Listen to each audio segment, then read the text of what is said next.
All right, new law in Texas, and it goes a little something like this. We're going to put the Ten Commandments in every classroom, in every school classroom in Texas.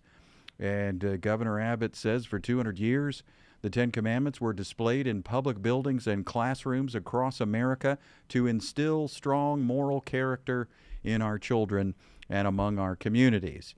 Basically, he says the Ten Commandments are a historically recognized system of law.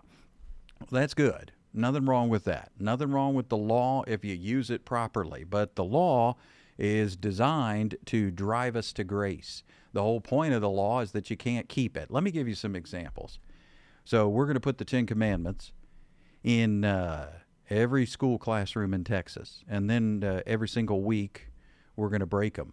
We're going to break them when we have Friday night football, breaking the Sabbath. Then we're going to tell people, no, don't worry, the Sabbath is on Sunday.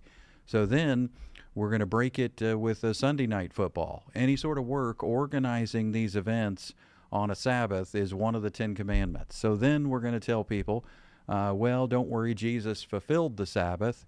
Okay, so now it's the 9 commandments. Are we going to put 9 commandments up in the school classrooms?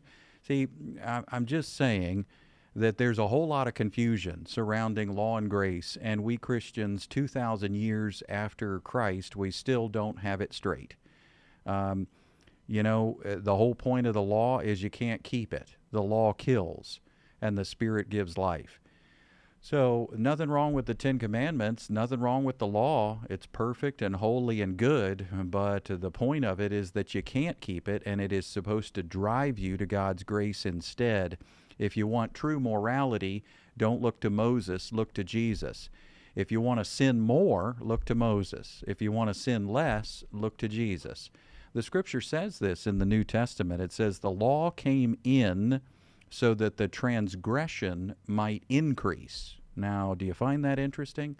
The law came in so the transgression might increase. So the law is like a mirror. It shows us the dirt on our face, but it doesn't clean us.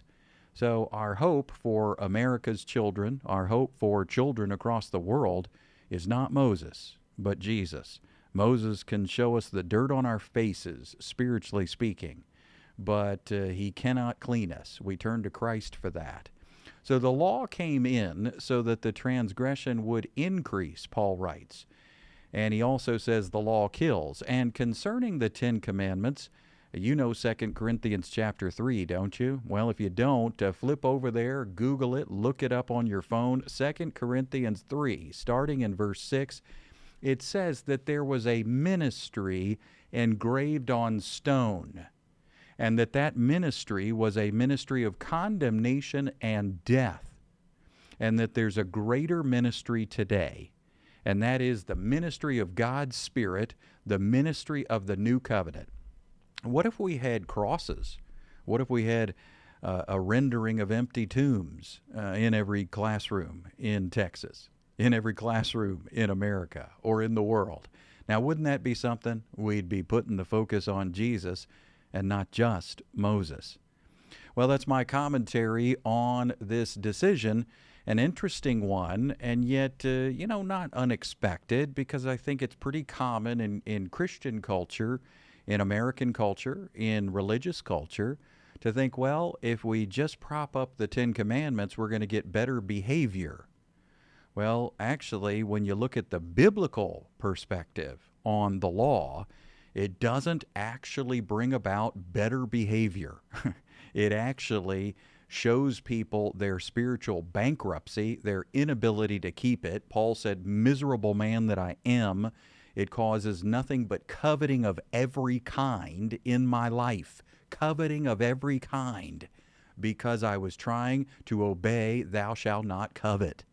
And the result, coveting of every kind. And the solution, Paul said, apart from the law, sin is dead.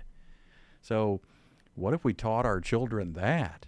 What if we taught our children that for sin to be dead in our lives and for us to bear real fruit, that it's not coming from Moses, it's coming from Jesus. And apart from the law, sin is dead. That's not my idea. I'm literally quoting the Apostle Paul in the New Testament. What you'll find as you dive deeper with us is that the gospel is a whole lot more controversial than we might have thought. A whole lot of people, a whole lot of people in Texas, a whole lot of people in America, a whole lot of people in the world, in the Bible Belt and around the world, we know the Bible, but do we really know the gospel? The gospel is edgy. The gospel is controversial. It's in our face. It's like doing a free fall, trusting Jesus plus nothing.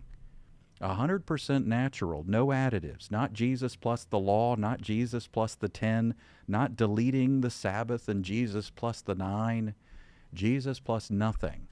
Trusting Him so that we can truly bear fruit for God. Paul says, I died to the law so that I might live to God.